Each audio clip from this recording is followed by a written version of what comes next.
President Trump had a lot of thoughts this week about affordability, about Rob Reiner, the Middle East, about all of his White House predecessors, and he seems very angry these days. Tonight, a close look at the president's fast and furious primetime address to the nation. Next. This is Washington Week with The Atlantic. Corporate funding provided by... In 1995, two friends set out to make wireless coverage accessible to all. With no long-term contracts, nationwide coverage, and 100% U.S.-based customer support. Consumer Cellular. Freedom calls. Certified financial planner professionals are proud to support Washington Week with The Atlantic. CFP professionals are committed to acting in their clients' best interest. More information at letsmakeaplan.org. Additional funding is provided by Ku and Patricia Ewan for the Ewan Foundation, committed to bridging cultural differences in our communities. Sandra and Karl DeLay Magnuson, Rose Herschel and Andy Shreves, Robert and Susan Rosenbaum, Charles Hamawi through the Charles Hamawi Fund, Steve and Marilyn Kerman, and by contributions to your PBS station from viewers like you. Thank you. Once again, from the David M. Rubenstein studio at WETA in Washington, Editor-in-Chief of The Atlantic and moderator, Jeffrey Goldberg. Good evening and welcome to Washington Week. This week started off terribly. The anti-Jewish massacre in Australia, the deadly shootings at Brown University and MIT, the murders of Rob and Michelle Reiner. Weeks like this should cause us and our leaders to do some hard thinking about violence, hatred, mental health, guns, spiritual malaise, and the warping effects of technology and social media on our thinking and on our behavior. Alternatively, if you're the president, you could just not have helpful thoughts at all. Such is what happened this week. One prime example, while the nation, from left to right, mourned the loss of one of our country's most beloved filmmakers, the president decided it was a good moment to make the murders of the Reiners about his own grievances. Well, I wasn't a fan of his at all. He was a deranged person as far as Trump is concerned. You know, it was the Russia hoax. He was one of the people behind it.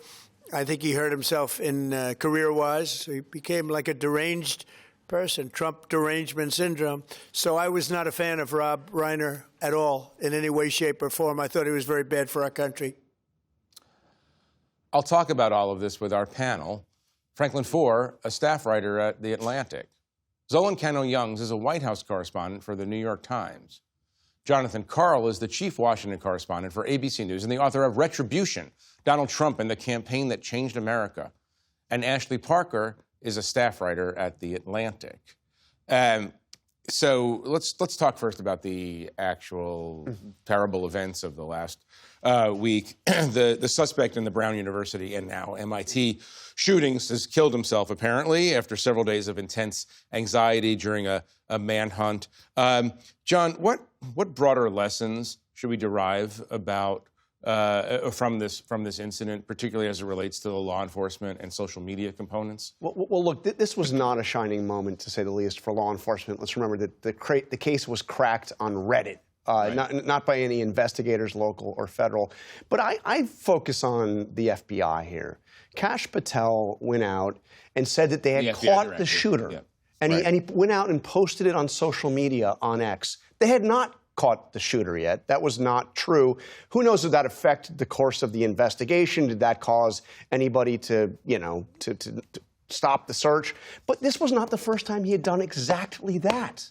He did this with the killer of Charlie Kirk.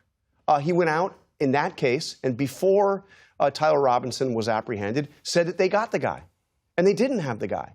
So what is the director of the FBI doing? Is he using this as an opportunity, tragedies like this, serious cases like this, to boost his Twitter followers, to get more likes on social media? What's he trying to do? And look, are you asking that rhetorically? Rhetorically. But I mean, there's a serious broader point, which is what is the leadership of the FBI doing right now? I mean, we have... Well, half of it is leaving. Well, yeah, a bunch of it's leaving. The other half is working on reviewing the Epstein files. And the FBI leadership brought largely people out of the National Security Division to have the task of reviewing the FBI files for release.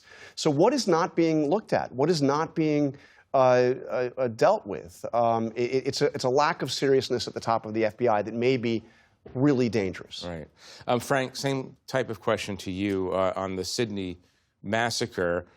We've already had something like this in America, in Pittsburgh, the Squirrel Hill Synagogue massacre. But how exposed is the American Jewish community to the sort of Islamist terrorism that we just saw on the beach outside Sydney? I mean, I think of what's happened in Australia as kind of an object lesson of how things could be much worse than they are here for the American Jewish community. I know this because I have cousins in Australia who are Jewish, and ever since October 7th, they could feel kind of violence and terror getting ever close to them. They would write about how there was a firebombing at a synagogue, or how there was a kosher deli that was attacked, and how there were all sorts of incidents that were happening in their neighborhoods, in their communities, to their daycare centers. And their frustration was that they felt exposed. They felt as kind of a Chekhov's gun type situation, that the events were all there planted, and then this was the natural culmination. It was a natural culmination, and it was hard to know exactly where it was coming from, because it was coming from both activists who were participating in, who were captivated by the cause of the Palestinians, but it was also coming from these global forces. It was coming. There was one attack that the Australians attributed to the Iranians, and there was another. This recent attack was obviously planned and implemented by members of ISIS. And so I think that there's so much coming in the failure of the government to act preemptively, I think reflects a greater pathology that we see to a much lesser extent here, right. Which is, okay. No, it's fine. But you just reminded me, John is talking about FBI and National Security Division. There's also, in the counterterrorism area, a lot of those people in the FBI have been moved to border patrol, border enforcement type issues. I mean, talk about that for a minute. It seems as if we went through a long period where counterterrorism was the dominant cause of the FBI, the dominant focus of the FBI. Now it seems like they've moved in a completely different direction. Oh, you've had a trend throughout this year where FBI analysts, not just FBI, but also DEA, have been redirected to support what this administration sees as the national security priority, that being the removal of undocumented immigrants. And I've talked to Homeland Security officials, people in the law enforcement community who say that this has created gaps in the national security apparatus. And it's broad, right? Yes, it's those FBI analysts, it's criminal investigators being redirected to basically stand by and support ICE agents, but it's also Homeland HSI agents that do longer-term investigations into criminality. This is broad throughout the entire national security apparatus. Right. Ashley, let me ask you about the president's response to the killing of the Reiners. This is a tragedy. It's a story about a brilliant filmmaker. Everybody loves his movies. Left wing, right wing, doesn't matter what you are. Everybody loves movies. It's a story. It's a horrible story, apparently, about drug addiction and family in crisis. The president's reaction was entirely about the president. We've seen this before, but have we seen it this floridly? I mean, you played a clip at the beginning of the show. It's worth noting that those comments came after he put out a post on Truth Social that all but implied Rob Reiner, by being a liberal Democratic activist, by being opposed to President Trump, sort of had it coming. Trump's initial take was Rob Reiner has been against me. People got angry, and he and his wife were murdered. I mean, there was no empathy. Not just a lack of empathy. It was such a crude, almost gleeful posting on social media that you saw cracks in Trump's coalition, which you rarely see. You saw Republicans, and not just sort of mainstream Republicans. You saw members of MAGA who to be fair, when Charlie Kirk had been assassinated, had said that the people celebrating this is disgusting. It's abhorrent. And then they see the leader of their own party doing that, and some of them had the conviction to say, you know, this isn't okay. Now, to be clear, many of them didn't, but it was striking to see people. Oh, James come Wood, out the against actor, him. you know, who's a very big Trump supporter, was just loved Rob Reiner, was horrified, I think, by what the president said. In Rob Reiner, too, it's worth noting when Charlie Kirk was assassinated, he was one of the people who came out and said, I don't care what, you know, anyone's beliefs are. This is an abhorrent, grotesque act that should never happen to anyone. Right. It reminded me of what he did after Nancy Pelosi's husband, Paul, was attacked with a hammer. I mean, almost killed in their home in San Francisco. And, you know, it was the same kind of thing. It reminded me, look back at some of the statements that Trump has made every year on Veterans Day, where he talks about the suckers and the haters and the losers and all of this, and, you know, happy Veterans Day. So it is consistent, but this did feel like it went a step beyond, particularly coming in the context of coming after Charlie Kirk. And the sense that he was justifying or saying that, explaining why, which with absolutely no factual basis whatsoever, he was dead wrong, but suggesting that Reiner's political attacks on Trump were the reason why he was murdered with a knife by his own son. Right. Zolan, I mean, one of the factors here is that his movies are very mainstream and universally beloved, and so people have positive associations. What doesn't matter what your politics are with seeing those movies. But I'm wondering if there was. Do you see? I mean, you study the man closely. A degree in like a degree of anger or like kind of freneticness in his responses to the Reiner death that was unusual, because it did provoke this response among Republicans that you usually don't see.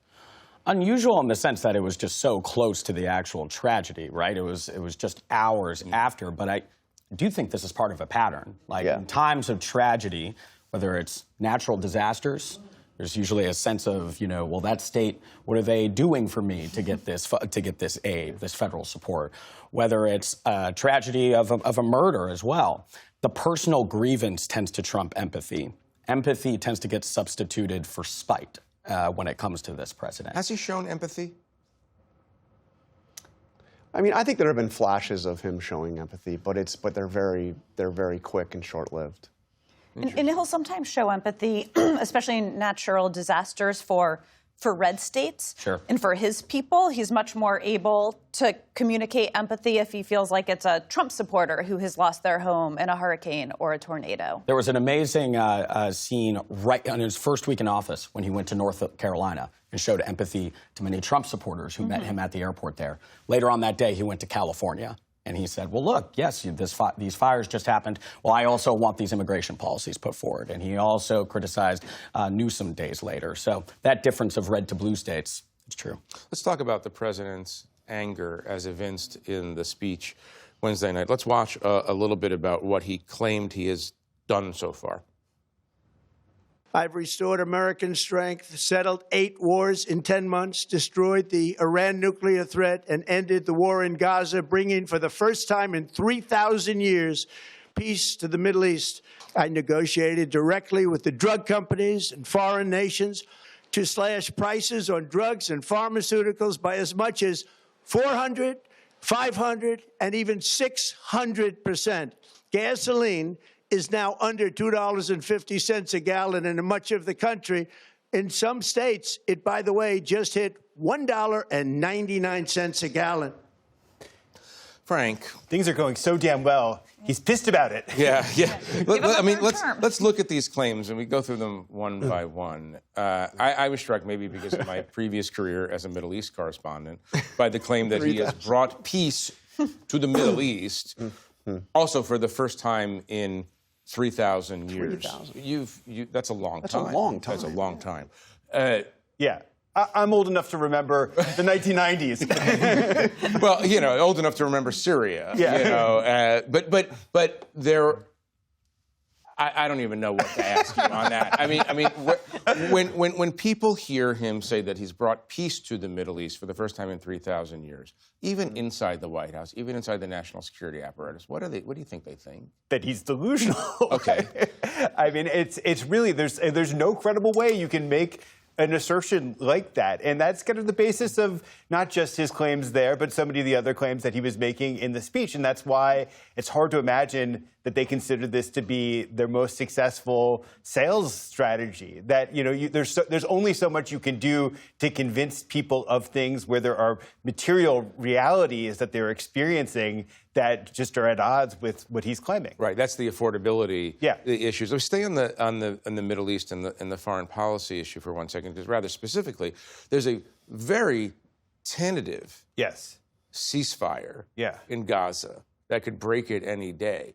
So at what point does the Republican Party and Republicans in Congress, let's say, you know what, you didn't actually bring peace to the Middle East. You didn't actually do others. The 8 wars that he's negotiated, one of them, Cambodia, Thailand war, that just got hot again last week. Congo, M23, they're still fighting They're still fighting. Yeah. And that peace in the Middle East, it requires him to nurture a process and to make difficult decisions where he throws the prestige and weight of the presidency behind some pretty big asks he's going to have to make of both the Israelis and of our Arab allies. And if he's acting as if it's a foregone conclusion and everything is settled, it's evidence of a guy who's actually not really truly committed to the process. I guess I'm just having a hard time this week, harder than other weeks, in using my eyeballs to look at reality and then listening to what he's claiming is reality. The gap is pretty wide this week. I mean, I think what you're seeing is the culmination of a couple of things. One, he's always had the tendency to exaggerate, extremely exaggerate, say things that aren't true, all of that.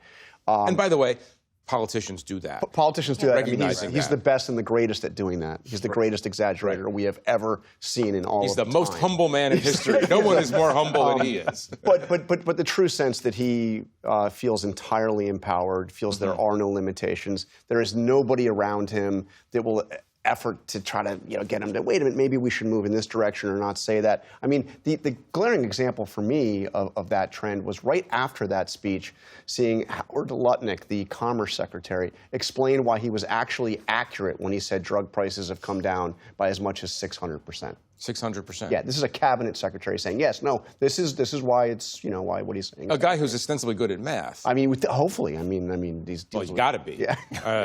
Yeah. No, I'm just not. This is a hard week to sort of track, where the rhetoric is and where reality is. Harder than most of these weeks. I want to stay on this general subject, but let's go to the speech itself. What was the rationale for doing the speech? The rationale is he's taken a lot of heat for the state of the economy. He sees it. He reads the polls numbers. He watches the news coverage.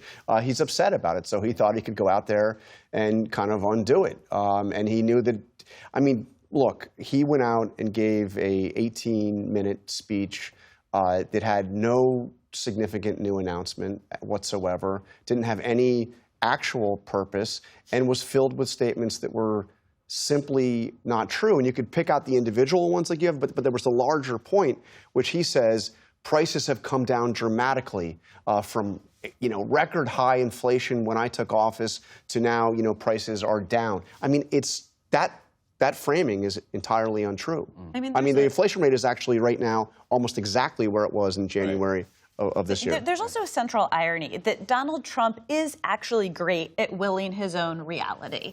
And he can be very effective if he says, we've totally fixed the border. If you're not a rancher, if you're not someone living at the border, you might plausibly believe that. If you weren't a Middle East correspondent, you might think, okay, peace, we've got it. But the one area where he is encountering what, frankly, Joe Biden encountered is that you cannot will an economic reality into existence. Everybody gets a paycheck, or worse, doesn't get a paycheck, right? Doesn't have a job. Everybody goes grocery shopping for their family. Everybody is approaching the holiday season and figuring out what will be in the stockings. And it doesn't matter how much Donald Trump screams it or how much he says it. This is one of the few areas where reality collides with that often quite effective rhetoric. Does he have control at all over the economy?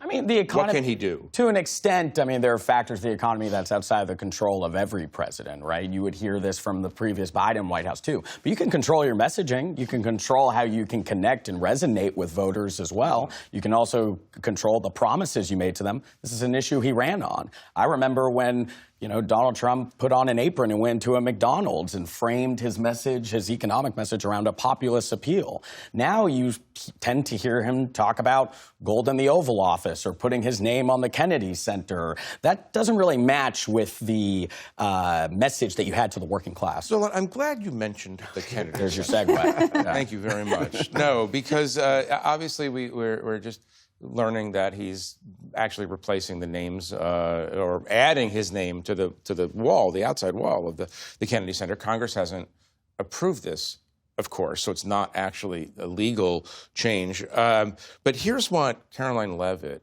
the White House spokeswoman, had to say about all this.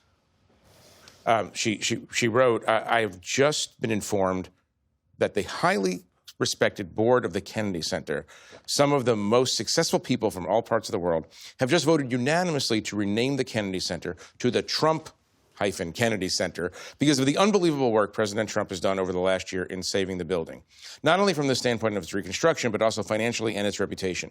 Then this is the big moment. Congratulations to President Donald J. Trump, and likewise, congratulations to President Kennedy, because this will be a truly great team long into the future. So I don't even know what to do with that. You know, I bet J.D. Vance is worried about his place in the second part of the ticket. JFK's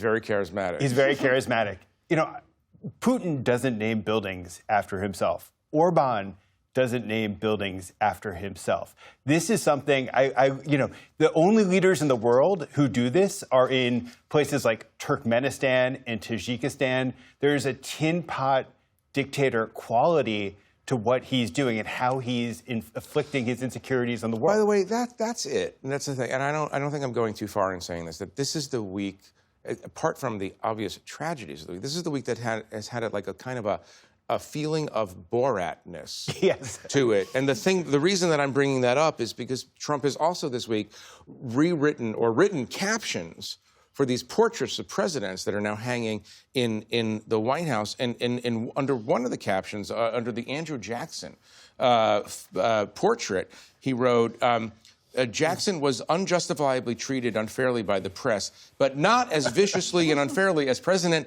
Abraham Lincoln and President Donald J. Trump would in the future be. Now, the White House staff, you all cover the White House. When he suggests doing things like this that are without, I mean, to say that it's without precedent in American history, American presidential, is understating the cause. Presidents have always respected their predecessors and always talked about it. What is going on inside the White House when he does this? Well, first, there's a certain smallness to it, obviously. But one thing I've learned, and I learned this earlier in the administration, I was told that basically they have an unofficial rule, which is that if the president asks for something twice, they do it. And I said, well, why twice? And it's worth noting also in the first term, if the president asked for something, they would first tell him why he couldn't do it, how it was illegal, how they would resign before they would allow him to do it, how he'd get killed by the meteor of the voters. Now I said, why twice? And they said, well, you know, he does ask for some crazy things, but the understanding is if he asks for a second time, he's serious about it, and they are just going to make it happen. They are going to get those plaques and get his text and have it carved in and put it up in the White House. Well, I look forward to filming this show at the Trump-Lincoln Memorial. It's just very, very hard to understand. Something else that's hard to understand is Susie Wiles' loyalty to the president, or let's put it this way, the president's reciprocal loyalty to Susie Wiles. Obviously, there was a Vanity Fair interview this week where she said some candid things about Trump having an alcoholic's personality and J.D. Vance having a conspiracy mentality. She is not in trouble for this. We only have a minute on this, but talk about what's going on in terms of a White House that used to have, or a president that used to have, a kind of very, very stringent standard of loyalty. And if you didn't meet it, you were out. Right. There's there's no scalps policy. There's the ways in which this White House is so much more efficient and so much more accomplished in kind of wreaking havoc in a way that doesn't feel like it's completely chaotic and completely out of control. And she's somebody who gets credit for that. And it really is kind of astonishing to see the coordinated effort that was made by everybody in the administration to praise her in the aftermath. John, last few seconds. Why isn't she fired for that? I mean, she's indispensable to Trump, and she does not in any way try to steer him substantively. She keeps the drama around him to a minimum and makes sure, to your point, that, look, he gets what he wants. And, you know, I mean, I thought that the cascading defense from all the people, senior people in the White House, the last one was Trump himself. Mm-hmm. Even on that one line you mentioned, an alcoholic's personality, he defended that. Right. Well, we're going to have to leave it there. I want to thank our guests for joining me, and thank you at home for watching us. I want to wish everyone a happy Hanukkah and a Merry Christmas, and we'll see you all next week. I'm Jeffrey Goldberg. Good night from Washington. Corporate funding for Washington Week with The Atlantic is provided by Consumer Cellular. Certified financial planner professionals are proud to support Washington Week with The Atlantic. CFP professionals are committed to acting in their clients' best interest. More information at letsmakeaplan.org. Additional funding is provided by Ku and Patricia Ewan for the Ewan Foundation, committed to bridging cultural differences in our communities. Sandra and Karl DeLay Magnuson, Rose Herschel and Andy Shreves, Robert and Susan Rosenbaum, Charles Hamawi through the Charles Hamawi Fund, Steve and Marilyn Kerman, and by contributions to your PBS station from viewers like you. Thank you.